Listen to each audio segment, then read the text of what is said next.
சிறப்பு பார்வை வழங்குவோர் live pet live pop bottles and jars.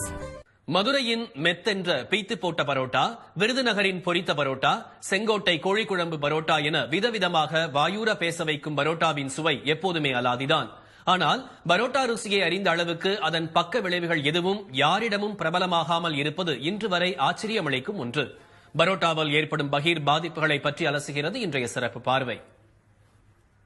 பைக்கின் முன்பக்கம் தொங்கும் பிளாஸ்டிக் பை, அதில் சூடு பறக்க பார்சலாகி பயணம் செய்யும் பரோட்டா குருமா, வீட்டுக்கு வந்தவுடன் பிள்ளைகள் ஆசையுடன் வேகமாய் ஓடி வந்து வாங்குவதும் குடும்பத்தோடு ரசித்து ருசித்து சாப்பிடுவதும் என பரோட்டா பல குடும்பங்களின் அங்கமாகவே இன்று மாறியுள்ளது.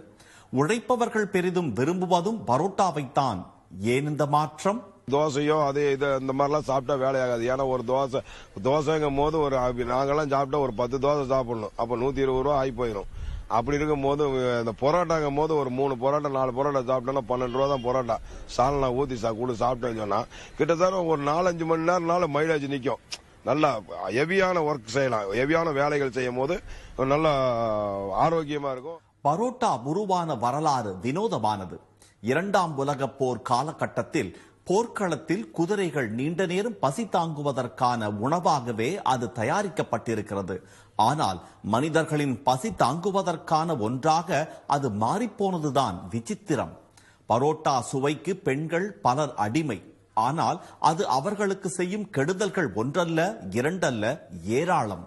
ஒரு பாலிசிஸ்டிக் ஓவேரியன் டிசீஸ் சொல்லுவோம். அதாவது ஓவரியில சின்ன சின்ன சின்ன சின்ன நீர்க்கட்டிகள் மாதிரி வரது. இது லேடிஸ் மத்தியில இந்த ஜெனரேஷன்ல ரொம்பவே காமன். என்ன பிரச்சனைன்னு கேட்டீங்கன்னா, மென்சஸ் நார்மலாவே இருக்காது. 3 மாசத்துக்கு இருக்கும், 2 மாசத்துக்கு இருக்கும், இல்ல மென்சஸே இல்லாம இருக்கும். 5 மாசத்துக்கு ஒரு தடவை மாத்திரை எடுத்தா தான் வரும். பாத்தீங்கன்னா ஸ்கின் எல்லாமே சிலர் பாத்தீங்கன்னா ரொம்ப திக்கா இருக்கும். அதாவது ஆண்கள் மாதிரி ஸ்கின் திக் ஆயிடும். பிளஸ் கழுத்துல எங்க முதுகு பகுதியில கருப்பு பிளாக் பிக்மெண்டேஷன் வரும். கழுத்துல ஒரு மாதிரி கருப்படைஞ்ச மாதிரி இருக்கும். ஃபேஸ்ல முடி வளருதல், ஆண்களுக்கு இருக்கிற மாதிரி சின்னதா மீச வருது, ஃபேஸ்ல முடி வருது, ஹிர்சூட்டிசம்னு சொல்லுவோம். இந்த பிரச்சனையும் வரும். சோ உடல் பருமன்ல ஆரம்பிச்சு மலட்டுத்தன்மை வரைக்கும் கொண்டு போற அளவுக்கு பரோட்டா அவ்வளவு ஒரு டேஞ்சரஸான ஒரு விஷயம்.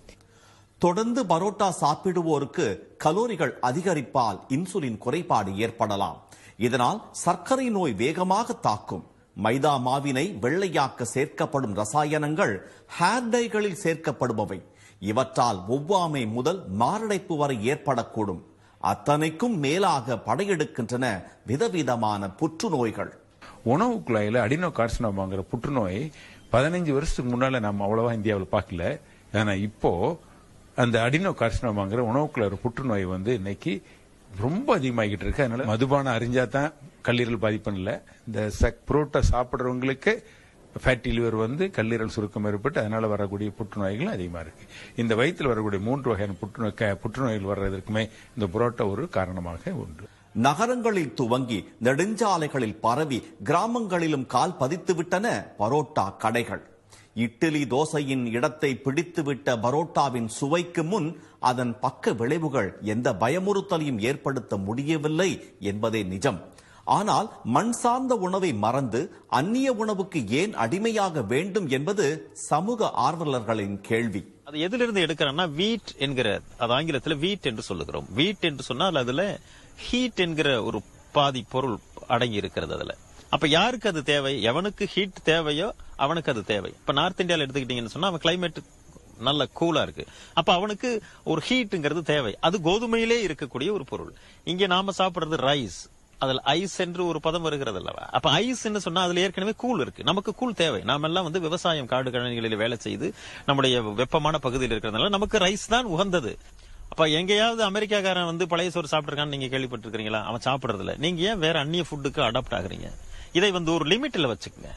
கம்பையும் திணையையும் கேழ்வரகையும் அரிசியையும் ஒதுக்கிவிட்டு பரோட்டா, பிட்சா, பர்கர் என பெருமையோடு சாப்பிடும் பலர் தங்கள் ஆரோக்கியத்தை நழுவ விட்டுக் கொண்டிருப்பதை உணர்வதில்லை. ஆனால் பொரியும் நேரத்தில் வலி மட்டுமே மிஞ்சும். நாக்குக்காக சாப்பிடுவதை விட உடலுக்காக சாப்பிடுவதுதான் எப்போதும் நல்லது. நாக்குக்கு அடிமையாகும் போதுதானே முளைக்கின்றன எல்லா பிரச்சனைகளும். சன் செய்திகளுக்காக சந்தோஷ் வேலாயுதம் மற்றும்